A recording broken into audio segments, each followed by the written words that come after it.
Yo, what's going on, guys? Crispy Flakes here. For today's video, we are going to see what would happen if two MVP candidates in James Harden of the Houston Rockets and Kawhi Leonard of the San Antonio Spurs switched basketball teams. How exactly would they change the culture and the dynamic of each basketball teams, and how would the players around them kind of mesh with their new superstar on their team?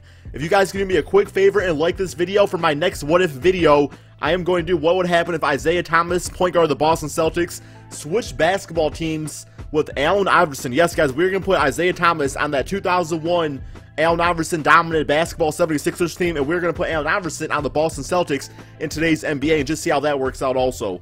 But let's get this one going here, guys. We got this what if in front of us here, so let's take a look at this Houston Rockets lineup real quick here, see what it's all about. So, of course, now we got Kawhi Leonard at the small forward position. Now, personally, I think he fits into this team really well because, well, I want to say the one downfall is a guy like Trevor Ariza, who I think is a starting caliber small forward. Of course, he's going to the bench now, but you take out a guy like James Harden, and you put in a guy with Kawhi Leonard, well, for one, you get a lot of defense. I mean, Kawhi Leonard and Patrick Beverley, like, that's going to wreak some havoc on any basketball team from the defensive standpoint. But also, the Houston Rockets, they got two pretty damn good shooting guards and ready in Lou Will and also Eric Gordon. So to take out James Harden, well, you replace, somewhat of the offense with a guy like Lou Williams or Eric Gordon, who are both really good offensive players. I think that this really just is a really good fit here, man, with Kawhi Leonard on this team. And am I going to say that this team is better than the San Antonio Spurs role players?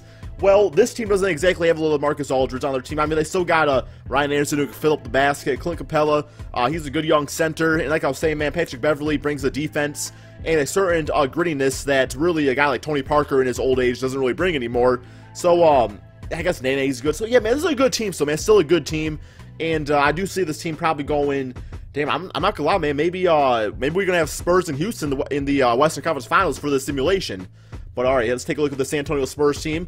And, of course, we got James Harden at the shooting guard position now. I decided to move Danny Green down to the small forward position because, once we take Kawhi Leonard off this team, they don't really have, like, another, like, natural small forward. They got guys that can play the position, of course, like a Danny Green or, Manu Ginobili could play it too. Jonathan Simmons, but I decided to put Danny Green there. So, what James Harden has with this team is he has a lot of weapons around him, and Danny Green can knock down the three ball. Pau Gasol can bring that offense. LaMarcus Aldridge is one of the better power forwards in the NBA. I know he's kind of had his ups and downs in the NBA playoffs, but for the most part, I would say he's a pretty damn good small forward. And I don't know if it's the pieces around James Harden make him a better team with James Harden as opposed to a Kawhi Leonard, but I still think this team's going to, put up the numbers and put up the W's on the board here. So without further ado, guys, let's go ahead and start the simulation. And like I was saying, if you guys could please drop me a like on this video. I'm going to say at 1,500 likes, guys, I will give you all the Allen Iverson, Isaiah Thomas what if switch.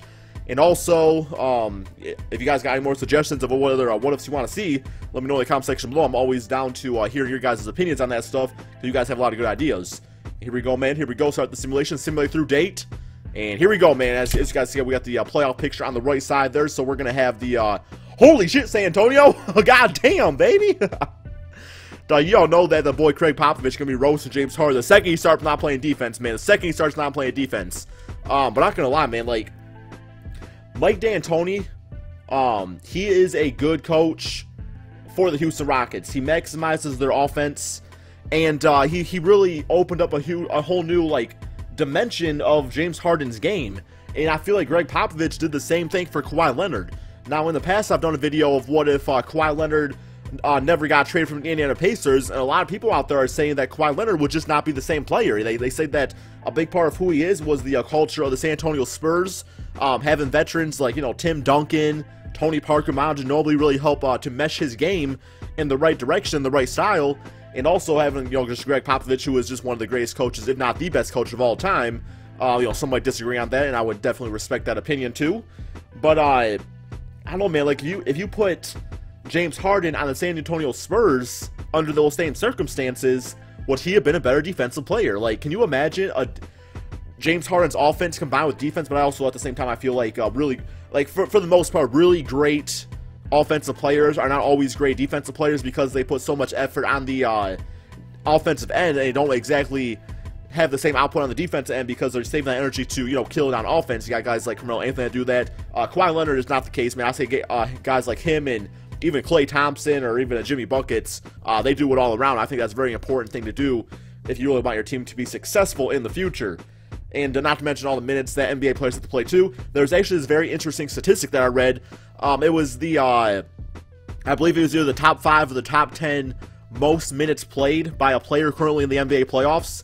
In like 9 out of the 10 players are either eliminated already, or they're on the brink of elimination. Number 1 most minutes played is actually LeBron James, and we all know he brings it all around. Like, whether you're a LeBron hater or not, man, you got to respect what he does out there in the game.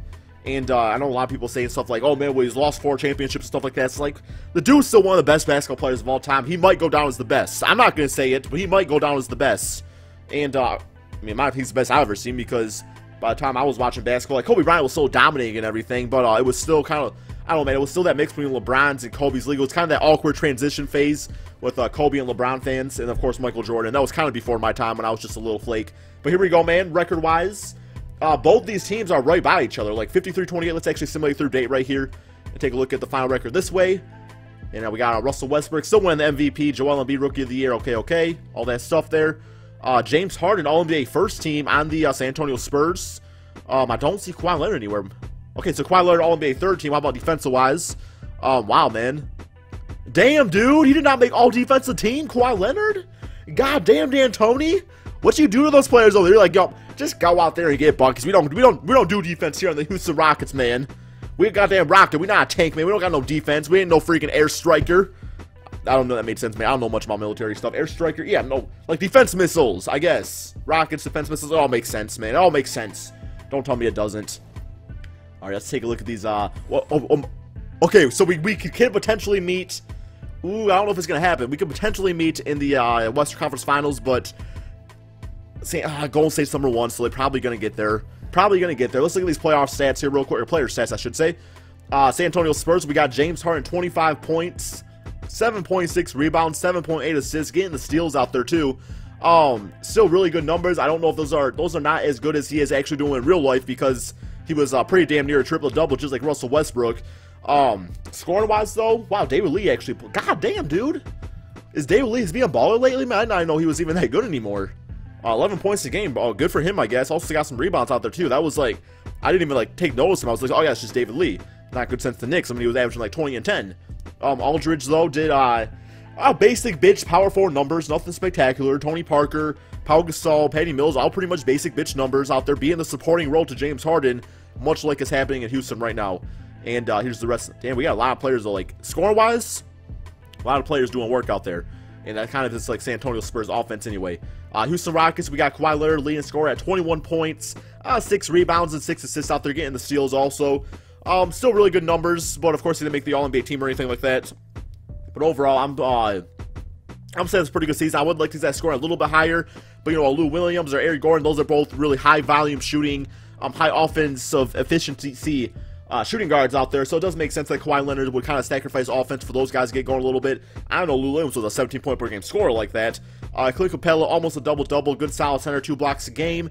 Ryan Anderson knocked down his shots. Patrick Beverley, you know, did a little bit of everything out there. Then you got Nene, Trevor Ariza off the bench, so yeah, I would say both these players fit in pretty well into these systems. Let's get to the playoffs now and simulate current rounds, see what happens. It looked like, okay, so, oh, god damn, so, Kawhi Leonard, the Houston Rockets, first to go, blowing the 7-game, against the Memphis Grizzlies. Damn, dude, they got upset by the number 6 Memphis Grizzlies. And Kawhi Leonard still in that closeout game, 25, 14, and 7, so still really good numbers.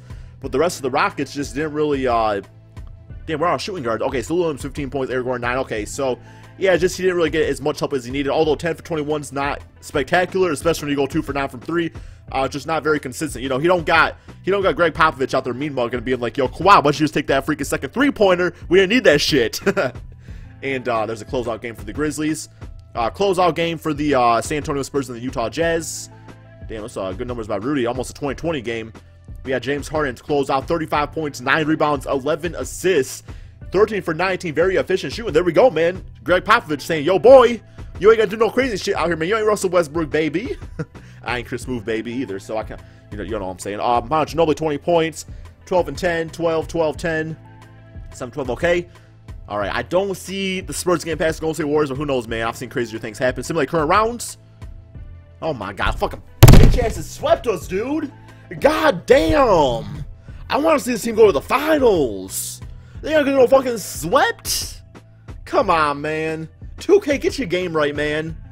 They ain't gonna get no swept by the Warriors. I know the Warriors are a hell of a team. I know they got 10 billion superstars. You know, guys like JaVale McGee and Zaza Pachulia. Also Stephen Curry, Kevin Durant, Klay Thompson, Draymond Green. Yeah, man. JaVale McGee and stuff like that. But damn, they swept our bitch asses. Alright, let's look at the playoff stats real quick here. Playoff stats, see who performed better in the playoffs. 22, 7, and 8 for, 22, 8, and 7 with 2 steals for Kawhi. And we got, well, James Harden with 25, 7.5 rebounds and 6.8 assists. Also some steals out there. Alright, very nice. Let's go ahead and simulate the playoffs here. See who wins it all. Probably the bitch-ass Warriors. They all, ooh, Bucks in the... Alright, yeah, there you go, guys. Bitch-ass Warriors beating the Bucks 4-1. Stephen Curry, your finals MVP. Hope you guys all enjoyed this video. Be sure to like and subscribe if you are new to my channel. And peace out, my friends.